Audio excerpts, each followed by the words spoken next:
Netcasts you love. From people you trust. This is Twit.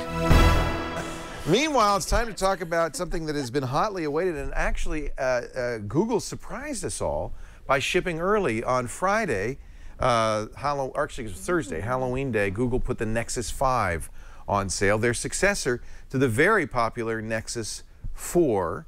This is a line of phones starting with the Nexus 1, which was, in my opinion, one of the best Android phones I ever had. I loved my Nexus 1. They're made by Google, or made for Google by companies, in this case LG for the Nexus 4 and 5. But Google doesn't allow any junk from the manufacturer, and because they're sold at the Google Play Store, there's no carrier cruft on it either. It is a pure Google experience. Now, the original Nexus 1 was designed to bypass the carriers. Google learned their lesson. They realized they do need the carriers. So the newest Nexus, the Nexus 5, is available on everybody but Verizon. You can buy it from Sprint. You can buy it from T-Mobile and AT&T. I bought this from the Play Store. Here's the amazing thing on the Nexus 5, the price. So this is a 32 gig Nexus 5. They also sell 16 gigs. Unlocked, unsubsidized 16 gig Nexus 5 is $350. For $400, you can get the 32 gig. Now, you do make some sacrifices. No SD cards, just like the Nexus 4, and no removable battery. There's no serviceable parts inside. And that's unfortunate. That's one of the things I like about Android phones, but not this one. They've replaced the glass back. I have the old Nexus 4. This was kind of interestingly stylish. It had a glass back and front, which also made it very fragile, but kind of cool looking. I have to be honest. When I reviewed the Nexus 4, I gave it a do not buy, because I thought the screen quality was low. It wasn't as good as many of the phones on the market, the top-of-the-line Android phones.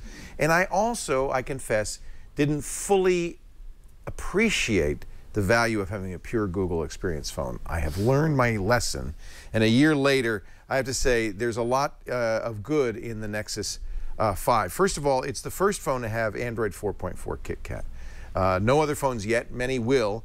KitKat has some interesting new features. This is the new Google Home screen. I've customized it a little bit, but this is the thing that's most important. One of the pages of the home screen is now Google Now. Google Now is sewn into all of this. Also, a new photo app. It's a little confusing, frankly. There's still the Gallery app, but they also now have a Photos app on the Nexus 5 that really is just an interface to the Google Plus Photos, including their new Auto Awesome, their new video editing. There's a lot of new photo features in Google Plus that I really like. I have to say, the quality of the camera is surprisingly good. Look at that picture of the sidewalk. No, that was a mistake, obviously. It's really rich. I think there's an HDR Plus mode that does a great job. This is an 8-megapixel shooter. Still maybe not as good as the iPhone, but I have to say, Google's really making some real progress in the software side of this, particularly if you're a Google Plus user. I think you're going to really enjoy the quality of the camera on this. That's a first for a Nexus phone, frankly. They've always been a little second rate in the cameras. It's also a much improved screen over the Nexus 4. It's now full 1080p 5-inch screen. And I felt like it was a little washed out. I think my eyes are ruined by all of the Super AMOLED screens I've been looking at. It's the thing that really works well is if you have to use this in bright sunlight. I've never seen a phone work so well. It's about this bright in bright sunlight. It is as good in bright sunlight as it is in the dark. There's a lot to be said for that. Of course, you don't have to use the Google launcher. Like every Android phone, you can use your favorite launcher. I'm just showing you the original Google launcher just so you can see what it looks like. You know, it's an impressive phone, and boy, for $350, that you gotta say that's probably the best deal on an Android phone. When you buy Nexus, you're also buying the guarantee that Google will update these phones first. So when the next generation of Android comes out, it's certain that you will get it before anybody else does because it's a pure Google experience. Of course, you have full access to the Google Play Store. You'll get the latest version of the Play Store. It's a little bit changed. You'll get, now the menu is over here on the left. You'll get that Photos app. It's a very impressive phone. A couple of us have already got our Nexus 5. Chad loves his. He said it's the best phone he's ever used. Yeah, it's an IPS LCD screen. Looks pretty good even at an angle. It feels a little bit low contrast, maybe a little washed out over bright to me. In fact, one of the reasons I have a black wallpaper on that is to reduce that feeling of kind of over bright. But maybe that's because I've been spoiled by other phones and other screens.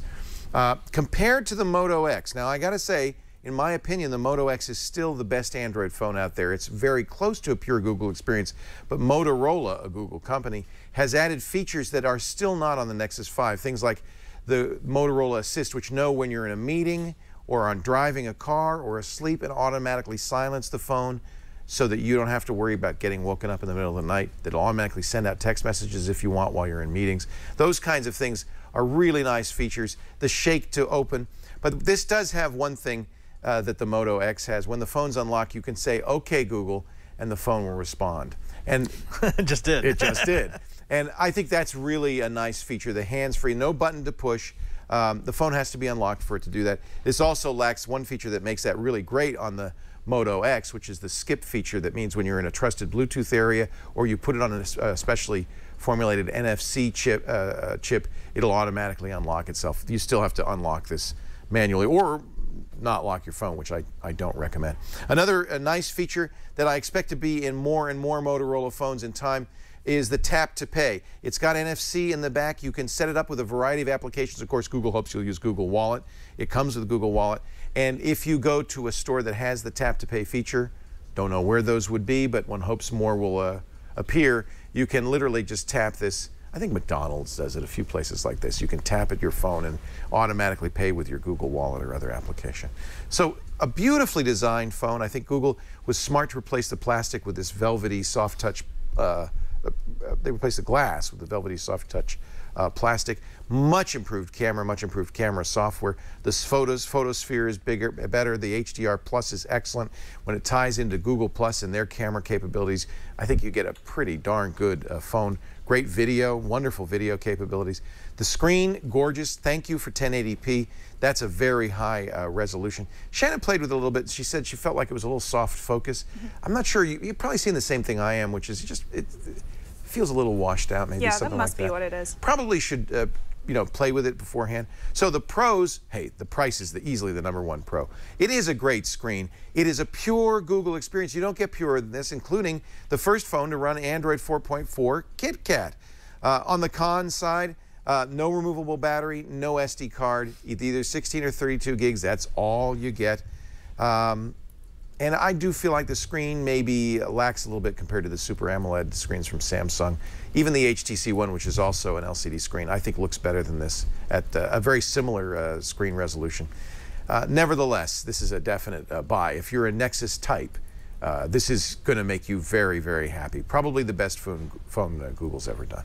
The Nexus 5, the first KitKat bar in a telephone. And that's my review of the Nexus 5. I liked it a lot, and I just think that there are other phones to look at, the HTC One, the Moto X. The good news is Android phone folks have huge, excellent choices nowadays, and this is just one more great phone.